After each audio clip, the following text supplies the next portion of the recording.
अस्सलाम वालेकुम generic BSN students, welcome back to my channel. आज हम जो है कॉन्सेप्ट ऑफ पेन की बात करेंगे और कॉन्सेप्ट ऑफ पेन जो है ये मैंने इंपॉर्टेंट पॉइंट्स बनाए हैं जो कि डाउ यूनिवर्सिटी ऑफ हेल्थ साइंसेस की जो PPTs हैं, जो कॉन्सेप्ट ऑफ हेल्थ के नाम से PPTs हैं, उसमें से ये इंपॉर्टेंट पॉइंट्स मैंने एक्सट्रैक्ट किए हैं। तो अगर आप इन पॉइंट्स को याद रखेंगे तो ये आपको MCQs के लिए बहुत हेल्पफुल साबित हो सकते हैं इंशाल्लाह। ठीक है जी। तो चलिए शुरू करते हैं इसको। अच्छा जी, सबसे पहले जो है कॉन्सेप्ट ऑफ पेन के जो उसकी डेफिनेशन की बात करते हैं कि the International Association for the Study of Pain IASP define pain as. ठीक है, ये आपको शॉर्ट में दिया जा सकता है और इसकी फुल फॉर्म पूछी जा सकती है।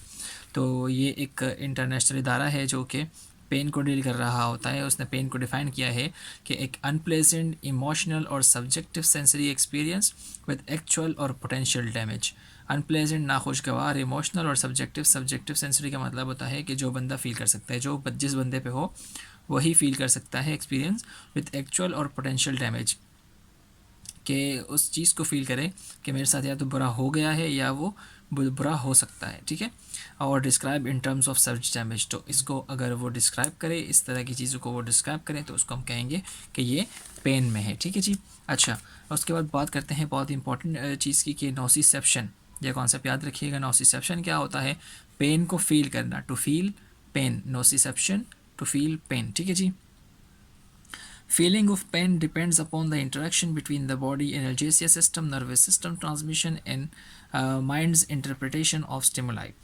फीलिंग ऑफ पेन जो है वो डिपेंड करती है। कोई बंदा जब पेन फील करता है तो वो डिपेंड करता है कि उसकी बॉडी का एनाल्जेसिया सिस्टम कैसा है, यानी पेन को फील करने वाला सिस्टम कैसा है, नर्वस सिस्टम की ट्रांसमिशन कैसी है, और उसको माइंड जो है वो उसको किस तरह से रिजॉल्व करता है, उस चीज़ को, उस पेन को किस तरह से रिजॉल्व करता है, उस चीज़ पर डिपेंड करता है। ठीक है जी, ये बात याद रखिएगा, आपको MCQs में दी जा सकती है कि डिपेंड्स अपॉन क्या है। Feeling of pain depends upon, तो एनाल्जेसिया सिस्टम है, नर्वस सिस्टम की ट्रांसमिशन है और माइंड की इंटरप्रिटेशन है। ठीक है जी। अच्छा, उसके बाद है there are specialized nerve cells in the organs that receive pain stimulus called nociceptors. हमारी बॉडी के अंदर जितने भी ऑर्गन्स होते हैं, सारे नहीं, कुछ ऑर्गन्स जो हैं उनमें नहीं होता, बाकी जितने भी ऑर्गन्स हैं उसके अंदर नोसिसेप्टर्स होते हैं। अब नोसिसेप्टर्स क्या बना है? नोसिसेप्टर्स जो हैं ये आपके पेन को सेंस करने वाले स्ट्रक्चर है, पेन को सेंस करने वाली नर्व्स हैं। पेन को सेंस करने वाली नर्व्स होती हैं, उसको कहते हैं नोसिसेप्टर। ठीक है जी। उसको हम नर्व एंडिंग्स भी कहते हैं, क्योंकि नर्व जो है वो स्पाइनल कॉर्ड से निकल रही होती है और नर्व एंड जो हो रही होती है वो किसी न किसी ऑर्गन में हो रही होती है। तो जब भी पेन या कुछ बुरा होता है उस ऑर्गन के साथ, तो वो नर्व को जो है वो सिग्नल ट्रांसमिट करता है। नर्व जो है स्पाइनल कॉर्ड को करता है और स्पाइनल कॉर्ड ब्रेन को करता है। ठीक है जी। अच्छा, perception of pain has 4 steps और फिजियोलॉजिकल प्रोसेसेस।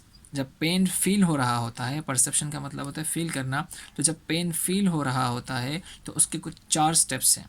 4 स्टेप्स के अंदर पेन फील होता है, स्पाइनल कॉर्ड के अंदर ट्रैवल करता है, दिमाग तक पहुंचता है और वापस रिस्पॉन्स आता है। तो 4 ये नाम है। क्या नाम है?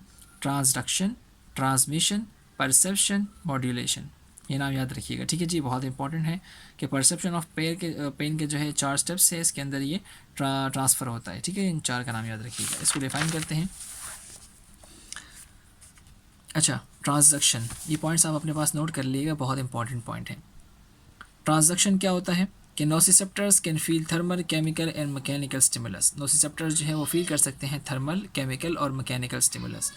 थर्मल का मतलब गर्म, केमिकल का मतलब कोई भी केमिकल चेंजेस आ गई, या मैकेनिकल का मतलब कोई प्रेशर आ गया, उसकी जो स्टिमुलस होती है तो उसको फील कर सकता है। स्टिमुलस का आपको पता है क्या होता है? स्टिमुलस अगर आपको नहीं पता, स्टिमुलस का मतलब होता है कि किसी चीज़ को जो है वो मजबूर करना। ठीक है। अच्छा, pain stimulus is converted to electrical energy, this is called transduction. Transduction का मतलब क्या है कि जो पेन के स्टिमुलस है, पेन का सिग्नल है जी, पेन का जो सिग्नल है वो कन्वर्ट होता है इलेक्ट्रिकल एनर्जी के अंदर। कैसे? देखें, किसी जगह पर आग लगी हुई है, ठीक है, आप जैसे ही उंगली उस आग के करीब करते हैं, फ़ौरन आपके ब्रेन को पता चल जाता है। तो वो हीट आपकी बॉडी के अंदर नहीं जा रही, लेकिन सिग्नल दिमाग तक पहुंच गया है। कैसे? क्योंकि वो पेन का जो स्टिमुलस है उसने क्या किया, उसने हमारे जो नर्व एंडिंग्स थी हाथ के अंदर, उसको जो है इलेक्ट्रिकल सिग्नल में कन्वर्ट कर दिया। नर्व एंडिंग को इलेक्ट्रिकल सिग्नल दिया, तो उस आग ने जब इलेक्ट्रिकल सिग्नल के अंदर कन्वर्ट किया, उसको कहते हैं ट्रांसडक्शन। ठीक है, इसको कहते हैं ट्रांसडक्शन। तो change of stimulus converted to electrical energy is called transduction. ठीक है जी। This electrical energy runs across the peripheral nerve fibre वही नर्व एंडिंग्स होती है। ठीक है, नर्व फाइबर यानी नर्व के सेल जो होते हैं। तो इलेक्ट्रिकल एनर्जी जो कि हमारी बॉडी के अंदर प्रोड्यूस हुई, जिसकी वजह से वो जो है सिग्नल जो है वो ट्रांसफ़र होगा पेरिफेरल नर्व फाइबर के अक्रॉस। ठीक है, जो पेरिफेरल हमारे हाथों के अंदर या पैरों के अंदर या कहीं भी ऑर्गन के अंदर जो है नर्व फाइबर्स होती हैं, नर्व एंडिंग्स होती हैं, उसकी वो जो है वो ट्रांसफ़र करता है पहले स्पाइनल कॉर्ड को, फिर उसके बाद वो सिग्नल जाता है ब्रेन पे। ठीक है जी। During transduction, harmful stimuli trigger the release of biochemical mediators, prostaglandin, bradykinin, serotonin, histamine and substance P, which activates nociceptors. अच्छा, जब ट्रांसडक्शन हो रही होती है यानी हमारा जो नर्व एंडिंग है वो जो फील कर रहा होता है, तो उसके अंदर क्या होता है, उसके बीच में बायोकेमिकल मीडिएटर्स रिलीज़ होते हैं उसकी वजह से। ठीक है, उसकी वजह से बायोकेमिकल मीडिएटर रिलीज़ होते हैं। ये नाम याद रखिएगा कि क्या है, प्रोस्टाग्लैंडिन है, ब्रेडिकाइनिन है, सीरोटोनिन है, हिस्टामिन है, सब्सटेंस पी है। ये बायोकेमिकल मीडिएटर्स हैं, ये रिलीज़ होते हैं और ये एक्टिवेट करते हैं नोसिसेप्टर्स को। नोसिसेप्टर्स को जब ये रिलीज़ एक्टिवेट करते हैं तो आपको पता है कि नोसिसेप्टर क्या करेगा, पेन को फील करेगा। अगर ये एक्टिवेट ही नहीं होगा तो पेन फील ही नहीं हो सकता बॉडी को। इसलिए ये सब्सटेंसेस जितने भी हैं ये नोसिसेप्टर्स को एक्टिवेट कर देते हैं। ठीक है। अच्छा, harmful stimuli also cause movement of ions across the cell membrane which activates the nociceptors. अच्छा, कुछ जो है ये केमिकल्स रिलीज होते हैं जो कि नोसिसेप्टर को एक्टिवेट कर देते हैं, और कभी कभी जो मूवमेंट ऑफ आइंस है, जो पोटेशियम है, सोडियम है, ये आइंस जो है वो सेल मेम्ब्रेन के अक्रॉस मूव कर जाते हैं, जिसकी वजह से नोसिसेप्टर्स भी एक्टिवेट हो जाते हैं कि ये हो क्या रहा है। ठीक है जी। दो चीज़ें हैं किस तरह से पेन फील होता है, या तो बायोकेमिकल मीडिएटर्स एक्टिवेट करेंगे नोसिसेप्टर को, या movement of ions across the cell membrane activate the nociceptor. दो चीज़ें हैं ये नोसिसेप्टर को एक्टिवेट करती हैं। अच्छा, अब पेन की जो मेडिकेशन हम देते हैं, पेन की जो मेडिकेशन होती है जैसे कि आइबुप्रोफिन हो गया या एस्प्रिन हो गया, ये जितने भी हैं, तो पैरासीटामोल हो गया, ये सारी मेडिसिन क्या करती है, stop production of prostaglandin and also stop movement of ions. Prostaglandin biochemical mediators इनकी प्रोडक्शन को स्टॉप करेगा और सेल मेम्ब्रेन के जो अक्रॉस आइंस मूव कर रहे हैं उसको भी स्टॉप करेगा। तो जब ये दोनों स्टॉप हो जाएंगे तो नोसिसेप्टर जो है वो एक्टिवेट ही नहीं होगा, और जब नोसिसेप्टर एक्टिवेट नहीं होगा तो पेन फील नहीं होगा। ठीक है जी। ट्रांजैक्शन बात समझ आ गई, क्या होता है ट्रांजैक्शन के अंदर क्या होता है, ये देखिए, जो पेन का स्टिमुलस होता है वो इलेक्ट्रिकल एनर्जी के अंदर कन्वर्ट होता है, बायोकेमिकल मीडिएटर रिलीज़ होते हैं जो कि नोसिसेप्टर्स को एक्टिवेट करते हैं, और जब हम टैबलेट देते हैं तो वो क्या होता है, उसको स्टॉप कर देते हैं, केमिकल्स को प्रोड्यूस नहीं होने देते और मूवमेंट ऑफ आइंस नहीं होने देते, जिसकी वजह से हमारे पास पेन फील नहीं होता। ठीक है जी। अच्छा, उसका नेक्स्ट स्टेप क्या है, ट्रांसडक्शन तो हो गई, ट्रांसमिशन क्या है, यानी कि हमने दूर से आग की जो लपेटें थी वो हमारी यहाँ से महसूस हो गई, इलेक्ट्रिकल सिग्नल्स हो गए। ठीक है, इलेक्ट्रिकल सिग्नल क्या हुआ है, इलेक्ट्रिकल सिग्नल रिसीव हो गए, लेकिन वो अभी तक ब्रेन पे नहीं पहुँचे। ठीक है, स्पाइनल कॉर्ड पे नहीं पहुँचे, ठीक है अभी तक, क्योंकि हम स्टेप बाय स्टेप की बात कर रहे हैं, तो अभी हमारा जो पेन है वो स्पाइनल कॉर्ड तक नहीं पहुँचा। ठीक है। अच्छा, इट इंक्लूड्स 3 सेगमेंट। ट्रांसमिशन जो है वो 3 स्टेप्स के अंदर होता है। Pain impulse travel from nerve fibre to spinal cord. Transmission के अंदर जो है नर्व फाइबर से स्पाइनल कॉर्ड में ट्रांसफ़र होगा। पेन इम्पल्स क्या करेगा, ट्रैवल होगा नर्व फाइबर से स्पाइनल कॉर्ड के अंदर। यहाँ पर सिर्फ बाहर से नर्व के अंदर आया था, यहाँ नर्व से स्पाइनल कॉर्ड में जाएगा। अच्छा, यहाँ पे 2 पेरिफेरल नर्व्स होती हैं, 2 किस्म की नर्व्स होती हैं, फास्ट स्लो। फास्ट जो है वो माइलिनेटेड ए डेल्टा फाइबर होते हैं, स्लो जो है वो अनमाइलिनेटेड सी फाइबर्स होते हैं। ठीक है। अच्छा, कंफ्यूज मत होइएगा, यहाँ पर ट्रांजैक्शन बिल्कुल अलग है, यहाँ पर हमने बाहर से फील की और नर्व के पास आ गई। ठीक है जी। ट्रांसमिशन जो है वो 3 सेगमेंट्स के अंदर होती है, समझ आ रही है, ट्रांसमिशन 3 सेगमेंट्स के अंदर होती है। एक सेगमेंट जो है उसका ये होता है कि जो नर्व फाइबर जो है, पेन जो है वो नर्व फाइबर के ज़रिए स्पाइनल कॉर्ड में जा रही होती है। अच्छा, कैसे जा रही होती है, तो दो किस्म की पेरिफेरल नर्व्स होती हैं, एक फास्ट माइलिनेटेड होती है ए डेल्टा फाइबर और दूसरी होती है स्लो अनमाइलिनेटेड सी फाइबर्स होती हैं, ठीक है। इसकी एग्जांपल क्या है? एग्जांपल इसकी ये है कि जब आप किसी नेल पर हाथ या पाँव रखते हैं तो आपको एक पहले तो ये चुभता हुआ नज़र आता है, पहले चुभता हुआ महसूस होता है, चुभता है बिल्कुल आपको, ठीक है। तो वो क्या किसकी वजह से होता है? वो फास्ट माइलिनेटेड ए डेल्टा फाइबर की वजह से आपको चुभता हुआ नज़र आता है, फील होता है।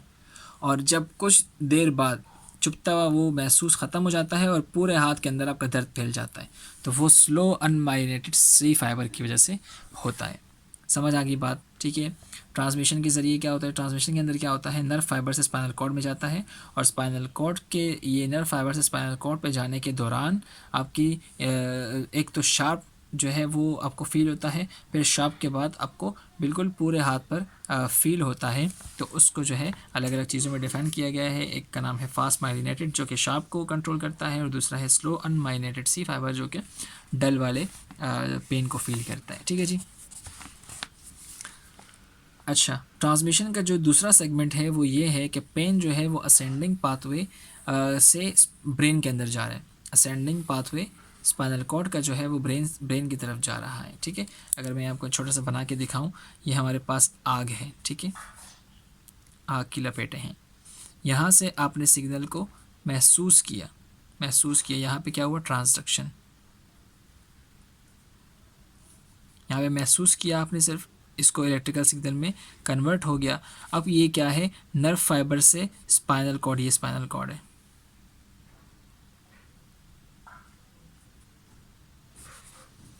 ठीक है। यहाँ से नर्व फाइबर है, ये नर्व फाइबर है, ठीक है। यहाँ से ये स्पाइनल कॉर्ड में गया तो ये ट्रांसमिशन हो गया, ठीक है, ट्रांसमिशन हो गया। अब स्पाइनल कॉर्ड में पहुँच गया, अब स्पाइनल कॉर्ड से जाएगा ये ब्रेन में, स्पाइनल कॉर्ड से ये जाएगा ब्रेन के अंदर। तो ये क्या हुआ? ये ट्रांसमिशन की दूसरा जो पॉइंट है, दूसरा सेगमेंट है, ये हो गया। मैंने क्या कहा था? Pain transmit through ascending pathway in spinal cord to brain. यहाँ से ट्रांसडक्ट हुआ, ठीक है, ट्रांजैक्शन हुई, यहाँ से ट्रांसमिशन हुई, ठीक है, नर्व फाइबर से स्पाइनल कॉर्ड में गया और स्पाइनल कॉर्ड से फिर ब्रेन में गया। तो ये दूसरा पॉइंट वाला आपको समझ आ गया होगा, ठीक है। अच्छा, अब ब्रेन के अंदर जो है वो रिजॉल्व हो रही है, सारी इन्फॉर्मेशन जितनी भी मिली है वो ब्रेन के अंदर सारी इंटरप्रेट हो रही है कि आखिर किस चीज़ की वजह से ये पेन महसूस हुआ है, ठीक है। तो ये इसका तीसरा सेगमेंट हो गया। ट्रांसमिशन आपकी बात समझ आ गई? ट्रांसमिशन के अंदर क्या हुआ? यहाँ से आपने ट्रांजैक्शन हो गई, पेन फील हो गया, इलेक्ट्रिकल सिग्नल आ गए। अब इलेक्ट्रिकल सिग्नल नर्व फाइबर से स्पाइनल कॉर्ड में गए, दूसरा सेगमेंट, और स्पाइनल कॉर्ड में गए पहला सेगमेंट, और स्पाइनल कॉर्ड से जब ब्रेन में जाएंगे तो ये दूसरा सेगमेंट हो जाएगा। और तीसरा सेगमेंट ब्रेन के अंदर ही होता है जो कि उसको इंटरप्रेट कर रहा होता है। उम्मीद है बात समझ आ गई होगी। Pain control take place at this second segment of transmission. Opioids, narcotics stop release of neurotransmitters which stop the pain at spinal level. अच्छा, यहाँ पर ये वाला जो स्टेप है जो नर्व फाइबर से स्पाइनल कॉर्ड में जा रहा होता है, जो नर्व फाइबर से जो स्पाइनल कॉर्ड से ब्रेन में जा रहा होता है, ये दूसरा स्टेप है। मैं आपको दिखा दूँ सेकंड सेगमेंट। जो स्पाइनल कॉर्ड से ब्रेन में जा रहा होता है, अगर इस लेवल पर हमने ओपियोड्स नार्कोस्टिक उसको दे दी, नार्कोस्टिक और ओपियोड्स जो है ये ड्रग्स हैं, तो ये ड्रग्स अगर हम पेशेंट को खिला दें तो ये स्पाइनल कॉर्ड पे ही रुक जाएगा और ब्रेन तक पहुंचेगा ही नहीं, ठीक है। तो हमें ब्रेन तक पहुंचाना ही नहीं है, हम इसको यहाँ पर भी स्टॉप कर सकते हैं, ठीक है जी। यहाँ पर क्या होगा?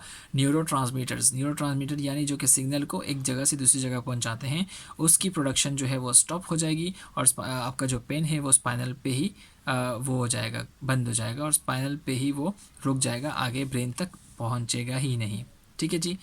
उम्मीद है बात समझ आ गई होगी। ट्रांसमिशन थोड़ा सा हार्ड है, आपको इसको दोबारा देख लीजिएगा, ठीक है। चलिए, उसके बाद है परसेप्शन ऑफ पेन। परसेप्शन का मतलब होता है कि एक्चुअली पेन जो है वो फील हो रहा है, ठीक है, पेन फील हो रहा है यानी बात दिमाग तक पहुंच गई है। अच्छा, it is when a person is conscious of pain perception occur in cortical structure, therefore the pain can be reduced by cognitive behavioural therapies, distraction, imagery, music. जब पेन आपको फील हो रहा होता है यानी वो दिमाग तक पहुंच गया है। अब दिमाग के कौन से हिस्से में जो है वो परसेप्शन हो रही होती है, वो उसकी सारी रिजोल्यूशन हो रही होती है, तो कॉर्टिकल स्ट्रक्चर में। याद रखिएगा स्टूडेंट्स, कॉर्टिकल स्ट्रक्चर में जो है ये आपकी पेन की परसेप्शन हो रही होती है, पेन आपका डिज़ोल्व हो रहा होता है कॉर्टिकल स्ट्रक्चर के अंदर। इसीलिए पेन को जो है आप रिड्यूस कर सकते हैं किन किन चीज़ों से, क्योंकि ब्रेन का मामला है तो ब्रेन को अगर आप डिस्ट्रक्शन कर देंगे उसको म्यूज़िक सुना देंगे, उसको कुछ पिक्चर दिखा के उसका माइंड डिस्ट्रैक्ट कर देंगे, तो उसको पेन कम फील होगा, पेन जो है वो उसको कम फील होगा पेशेंट को। ठीक है जी। परसेप्शन ऑफ पेन क्या है? जब पेन आपको फील हो रहा हो, कहाँ पर फील होता है? कॉर्टिकल स्ट्रक्चर के ऊपर, कॉर्टिकल स्ट्रक्चर के अंदर जो ब्रेन का आउटर लेयर होती है वहाँ पर ये स्ट्रक्चर मौजूद होता है, वहाँ पर पेन की परसेप्शन हो रही होती है। तो आप उसको कैसे कम कर सकते हैं? आप उसको कॉग्निटिव बिहेवियरल थेरेपी से कम कर सकते हैं, जो कि क्या है? डिस्ट्रक्शन है, इमेजरी है और म्यूज़िक है। ठीक है, इससे आप इसको पेन को फील कम करा सकते हैं। बात करते हैं चौथे पॉइंट की, मॉड्यूलेशन। मॉड्यूलेशन क्या होती है? डिसेंडिंग सिस्टम भी कहते हैं मॉड्यूलेशन को। क्या कहते हैं? डिसेंडिंग सिस्टम भी कहते हैं। ठीक है जी। बहुत ज़्यादा ब्राइट हो रहा है ये, तो चलो सही नज़र आ रहा है। डिसेंडिंग सिस्टम क्या मतलब? मॉड्यूलेशन में आपको ऐसे ही समझाता हूँ, देखिए। These descending fiber release substances such as endogenous opioids or non-epinephrine which inhibit the ascending of nauseous impulses। ठीक है। अच्छा, मॉड्यूलेशन का सिंपल आसान मतलब ये है कि जब दिमाग तक बात पहुंच गई स्पाइनल नर्व से स्पाइनल कॉर्ड के अंदर, स्पाइनल कॉर्ड से दिमाग पे बात पहुंच गई है, अब दिमाग जो है वो इंटरप्रेट करेगा, पेन को कम करने की कोशिश करेगा। ठीक है। डिसेंडिंग सिस्टम क्या कहते हैं? डिसेंडिंग सिस्टम अब दिमाग से नीचे नर्व की तरफ आएगा, दिमाग से नर्व की तरफ आएगा, तो इसका नाम है मॉड्यूलेशन सिस्टम या डिसेंडिंग सिस्टम। क्या होगा कि जो दिमाग है वो प्रोड्यूस करेगा एंडोजीनियस ओपियोइड्स। ठीक है। एंडोजीनियस ओपियोइड्स वो अपने दिमाग जो है वो रिलीज़ करेगा बॉडी के अंदर। वो ओपियोइड्स जाकर उस जगह पर, उस जहाँ पर पेन हो रहा है उस जगह पर जाकर अपना काम करेंगे और क्या करेंगे? पेन को कम करेंगे, पेन को रिलीज़ करेंगे। बात समझ आ गई जी। मॉड्यूलेशन का मतलब क्या है? कि ब्रेन का प्रोड्यूस करना एंडोजीनियस ओपियोइड्स का, जो कि ओपियोइड्स जाकर उस जगह पर एक्ट करेंगे और पेन को कम करने की कोशिश करेंगे जी। ठीक है जी। बात समझ आ गई होगी, तो उम्मीद करता हूँ कि ये जो है आप दोबारा देखेंगे इसको। अगर बात समझ नहीं आई और कोई मसला हो तो मुझसे कमेंट सेक्शन में पूछ सकते हैं जी। चलिए मिलते हैं आपसे नेक्स्ट पार्ट के अंदर।